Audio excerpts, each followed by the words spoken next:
Hello बच्चों, welcome to the classes. आज हम स्टार्ट करेंगे जियोग्राफी चैप्टर 4 क्लाइमेट। कल हमने देखा कि कौन कौन से फैक्टर हैं जो हमारे क्लाइमेट अफेक्ट करते हैं। तो ये टोटल 6 फैक्टर के बारे में हमने देखा था। 6 फैक्टर हैं: latitude, altitude, pressure and wind, distance from the sea, ocean current and relief features. इनके बारे में देखा। आज हम देखेंगे इंडिया के क्लाइमेटिक फैक्टर को, कौन कौन से फैक्टर्स अफेक्ट करते हैं उनके बारे में देखेंगे। तो टोटल 3 फैक्टर था जो इंडिया के क्लाइमेट को अफेक्ट करते हैं। ये है latitude, altitude, pressure and wind system. तो हम बात करते हैं लैटिट्यूड के बारे में। तो जैसा कि हमें पता है कि जो ट्रॉपिक ऑफ कैंसर है वो इंडिया को ऑलमोस्ट 2 इक्वल पार्ट्स में डिवाइड करता है। ट्रॉपिक ऑफ कैंसर के जो साउथ में पार्ट आते हैं वहाँ पे ट्रॉपिकल क्लाइमेट देखने को मिलता है, एंड जो नॉर्थ में आते हैं वहाँ पे हमें सब ट्रॉपिकल क्लाइमेट देखने को मिलता है। और ये फीचर्स जो है हमें यह दिखाते हैं कि इंडिया में ट्रॉपिकल और सब ट्रॉपिकल दोनों टाइप का क्लाइमेट देखने को मिलता है। तो यही यहाँ पे लिखा हुआ है, उसे हम एक बार रीड कर लेते हैं। The Tropic of Cancer passes through the middle of the country from the run of the Kutch in the west to Mizoram in the east. जो ट्रॉपिक ऑफ कैंसर है वो कंट्री के एकदम मिडिल से पास करता है, रन ऑफ कच्छ से waste में और ईस्ट में मिजोरम तक पास करता है।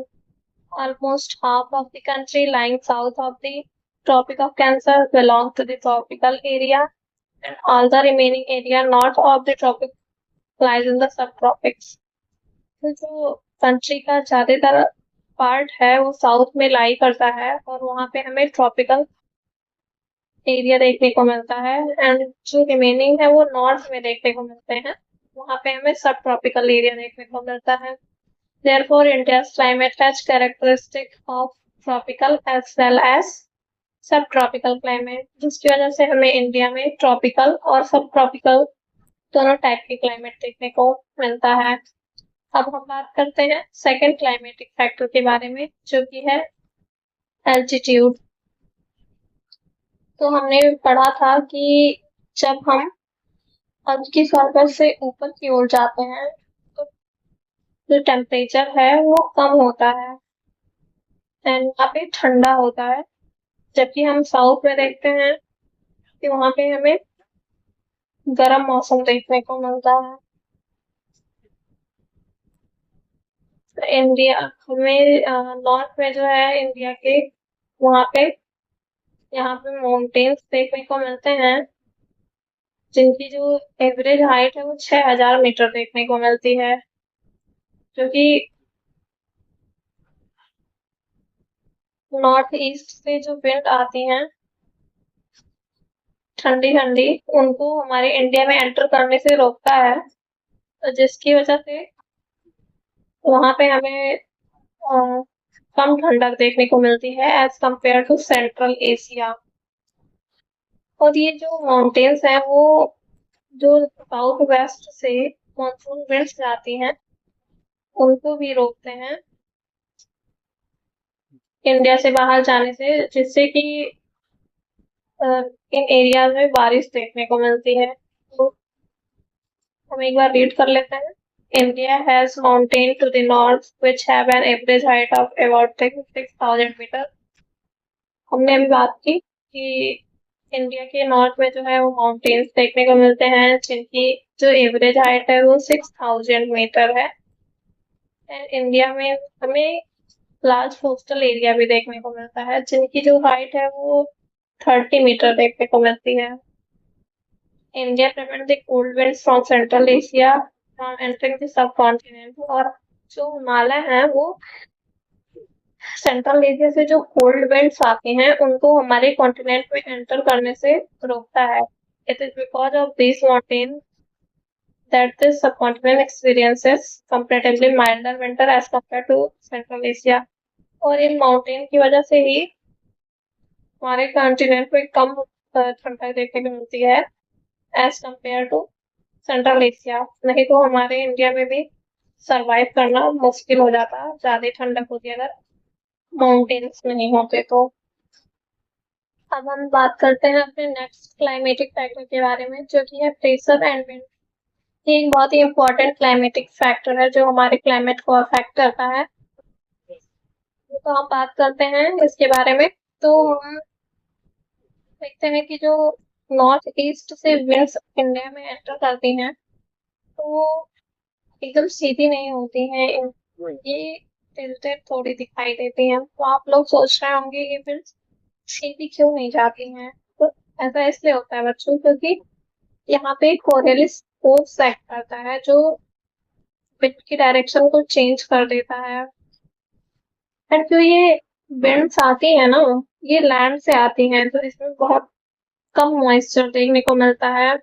तो आप लोग ये सोच रहे होंगे कि इसमें मॉइस्चर कम होता है तो वहां पे बारिश भी बहुत कम होती होगी, लेकिन हम इंडिया में देखते हैं वहां पे तो बहुत सारी बारिश देखने को मिलती है। तो ऐसा इसलिए होता है क्योंकि जो समर की सिचुएशन में है वो विंड्स वो साउथ वेस्ट से फ्लो करती हैं और ये ओशियन से लैंड की तरफ जाती हैं, क्योंकि समर के टाइम पे जो है वो लैंड बहुत ज्यादा हीट हो जाता है और वहां पे लो प्रेशर क्रिएट होता है। एंड जबकि जो ओशियन होती है वो ठंडी होती है और वहां पे हाई प्रेशर होता है, जिसकी वजह से ये विंड्स जो है वो लैंड की तरफ मूव करती हैं। और ओशियन से बहने की वजह से यहाँ पे हमें मॉइस्चर भी देखने को मिलता है और ये विंड्स जो है वो हमारे इंडिया में बारिश करवाती हैं। इन विंड्स को हम मानसून विंड्स के नाम से जानते हैं। तो ये सब था जो हमने देखा, वो सरफेस विंड्स हैं हमारी। अब कुछ विंड्स जो होती हैं वो अपर एयर में भी फ्लो करती हैं, सर्कुलेट करती हैं। इनको हम जेट स्ट्रीम्स के नाम से जानते हैं। जैसे कि यहाँ पे आप देख सकते हैं कि ये विंड कैसे फ्लो कर रही है, जिगजैग मोशन में ट्रोपोस्फियर में आज के थोड़ा सा अपर में फ्लो कर रही हैं। जेट जेट स्ट्रीम जो होता है वो विंटर में हिमालय के साउथ में देखने को मिलता है फ्लो करते हुए। एंड ये ऐसा इसलिए होता है क्योंकि जो जेट स्ट्रीम्स होती हैं उनके मूवमेंट की वजह से होता है, और जबकि समर के टाइम में ये हिमालय के नॉर्थ में मूव करते हुए दिखती हैं। तो ऊपर हमने इंडिया की क्लाइमेट को कौन कौन से फैक्टर अफेक्ट करते हैं इनके बारे में देखा। अब हम इंडिया में कौन कौन से सीजन होते हैं उनके बारे में देखेंगे। मानसून टाइप ऑफ क्लाइमेट जो है उसकी वजह से इंडिया में जो ईयर्स हैं वो 4 सीजन्स में डिवाइडेड हैं। ये 4 सीजन है: cold weather season, hot weather season, advancing monsoon या इसी को रैनी सीजन के नाम से जानते हैं, एंड रिट्रीटिंग मानसून। इनके बारे में हम आगे अभी डिटेल में देखेंगे।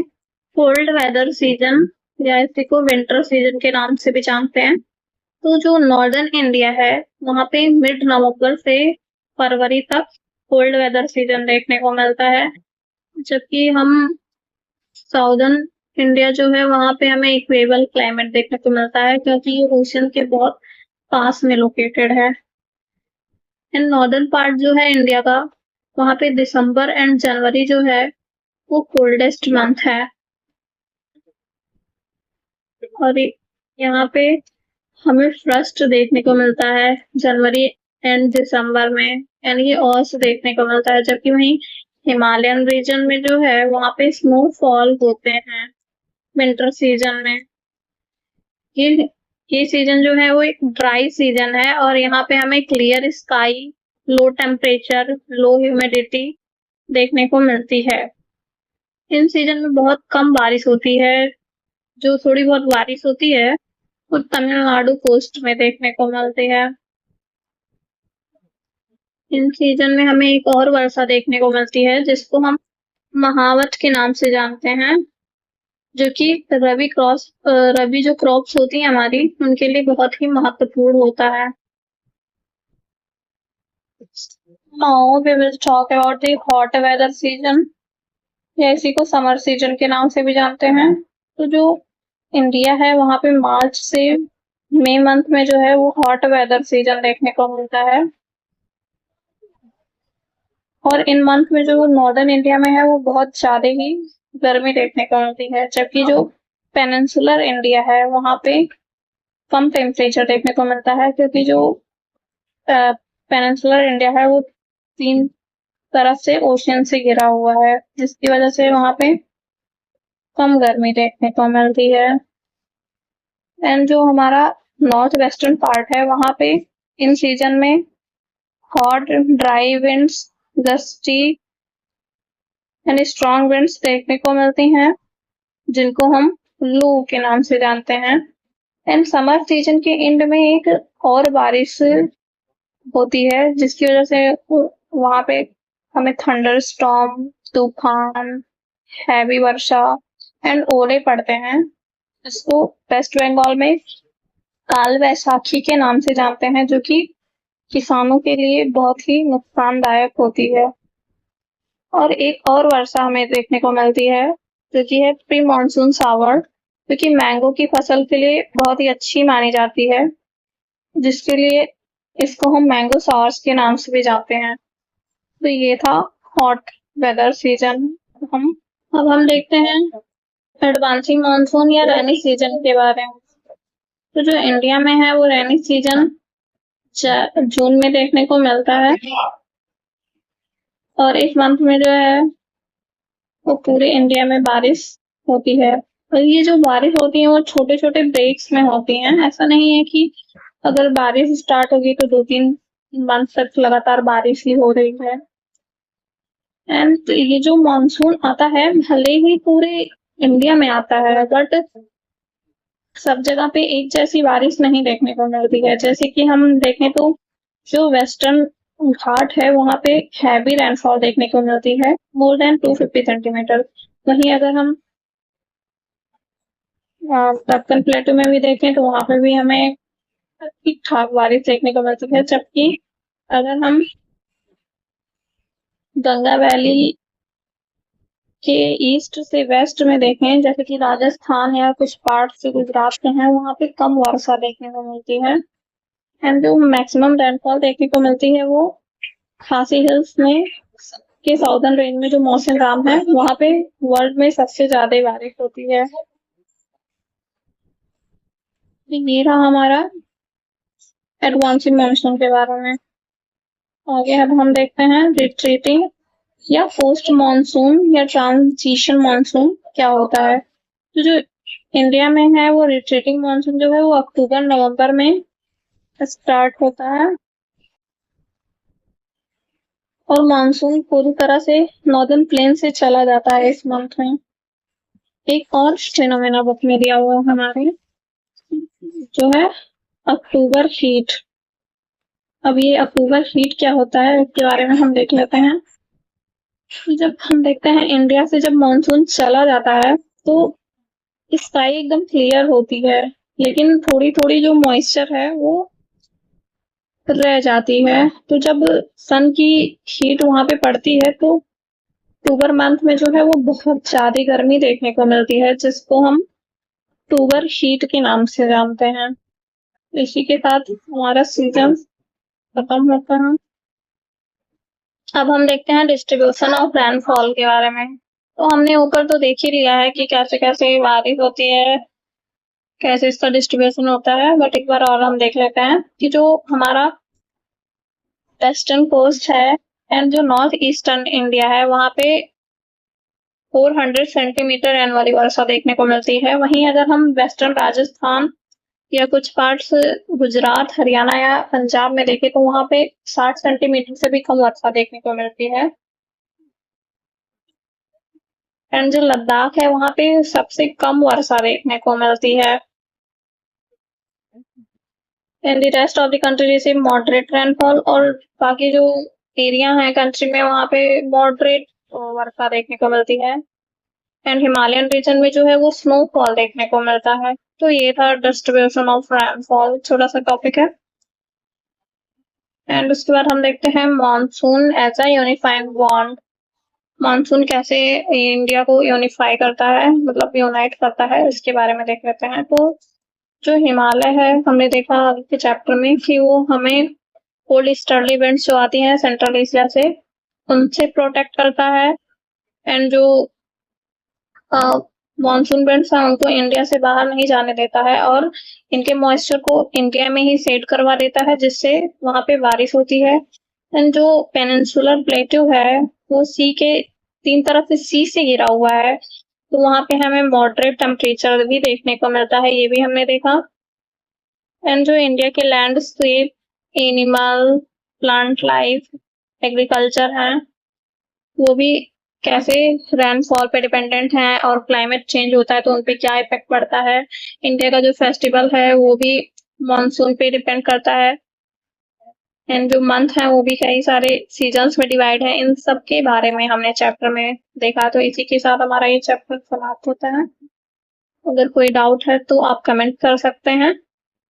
And please like, share, subscribe this video. Thank you.